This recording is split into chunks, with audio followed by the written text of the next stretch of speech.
স্বাগত জানাচ্ছি মাহে রমজানের বিশেষ আয়োজন সিঙ্গার বেকো নিবেদিত তুর্কি কাফেলা অনুষ্ঠানের আজকের পর্বে।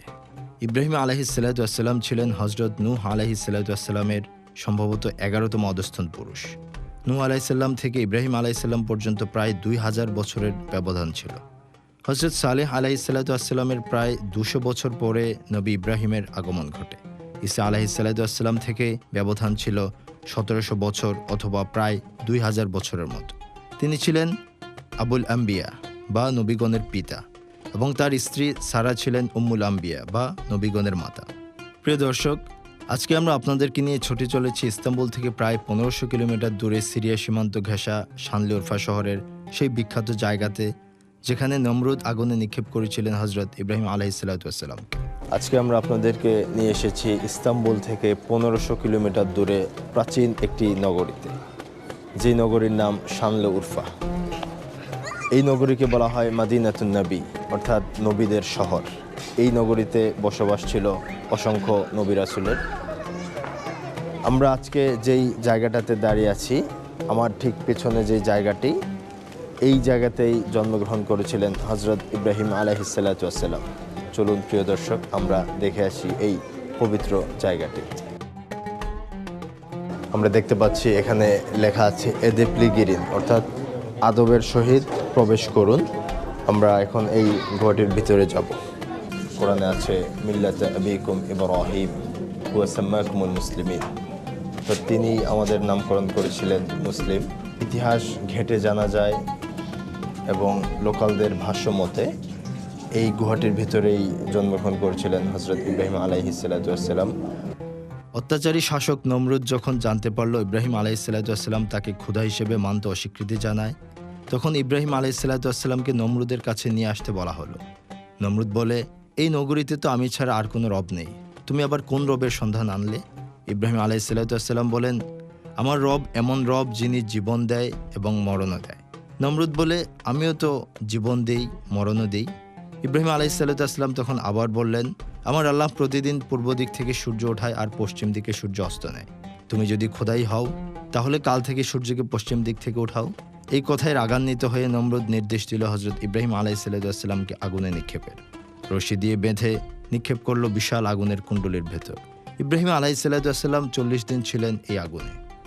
প্রিয় দর্শক, আমরা ইব্রাহিম আলাইহিসসালামকে নমরুদ ঠিক যেই জায়গাটাতে আগুনে নিক্ষেপ করেছিল, আমরা সেই জায়গাটাতে চলে এসেছি।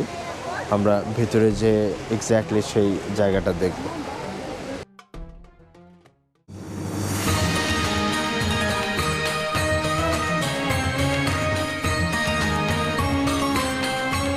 আপনারা দেখছেন সিঙ্গার বেকো তুর্কি কাফেলা ফ্লাই উইথ টার্কিশ এয়ারলাইন্স।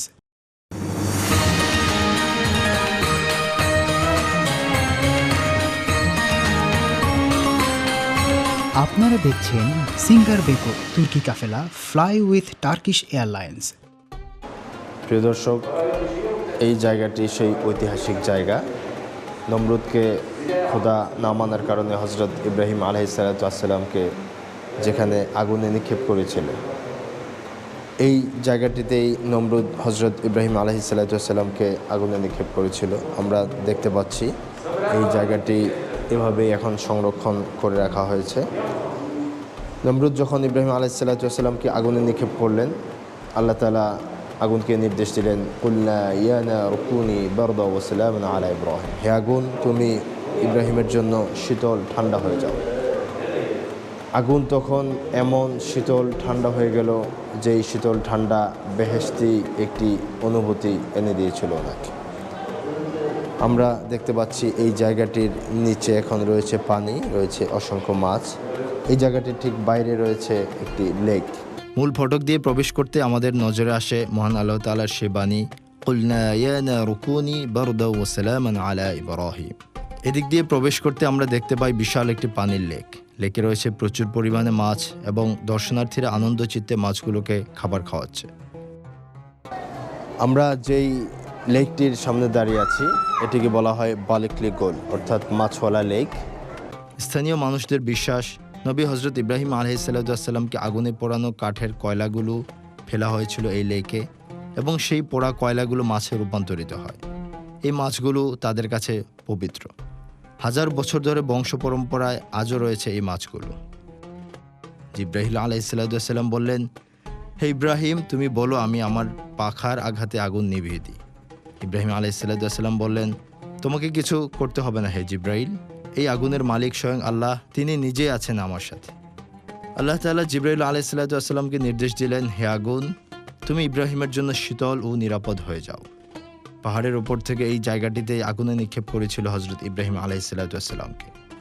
এই জায়গাটিকে ঘর বানিয়ে সংরক্ষণ করে রাখা হয়েছে। এই আগুন থেকে টানা 40 দিন পর সম্পূর্ণ অক্ষত অবস্থায় বের হয়ে আসেন হজরত ইব্রাহিম আলাইহিসসালাম।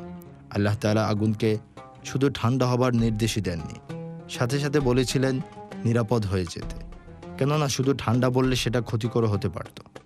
হজরত ইব্রাহিম আলাইহিসসালাম এই আগুন থেকে এমনভাবে ফিরে আসেন যে তাকে যে রশিগুলো দিয়ে বেঁধেছিল সে রশিগুলো পুড়ে যায়, কিন্তু নবীর গায়ের একটি পশমও পড়েনি।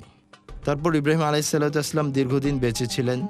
ইব্রাহিম আলাইহিসসালাম বলতেন, আগুনে থাকার ওই 40 দিন আমি যে আরামে ছিলাম, এত আরামে দুনিয়ায় আমার আর কোনো সময় কাটেনি। সুবহানাল্লাহ। পবিত্র রমজান মাসে আল্লাহ প্রতিটি ভালো কাজের সওয়াব বহুগুণে বাড়িয়ে দেন। তাই সেবামূলক কাজে নিজেকে সম্পৃক্ত করতে খুব সহজেই আপনার বিকাশ অ্যাপের ডোনেশন অপশন থেকে পছন্দের ফাউন্ডেশন সিলেক্ট করে সহজেই জাকাত, সাদাকা বা ইফতার ও সেহরির জন্য আপনার ডোনেশন পাঠিয়ে দিতে পারেন। প্রিয় দর্শক, আগুনে নিক্ষেপের মতো কঠিন পরিস্থিতিতেও ইব্রাহিম আলাইহিসসালাম আল্লাহর প্রতি অবিচল বিশ্বাস প্রদর্শন করেছিলেন। আমরা যদি আল্লাহর পথে থেকে তার উপর অবিচল বিশ্বাস নিয়ে জীবন চালাতে পারি, হজরত ইব্রাহিম আলাইহিসসালামের মতোই আল্লাহ তাআলা আমাদেরকে সকল বিপদ থেকে মুক্ত রাখবেন। প্রিয় দর্শক, দেখতে দেখতে আমরা চলে এসেছি আজকের অনুষ্ঠানের শেষ পর্যায়ে। আগামীকাল আবার দেখা হবে নতুন পর্বে ঐতিহাসিক কোনো জায়গায়। ততক্ষণ ভালো থাকবেন। আল্লাহ হাফেজ।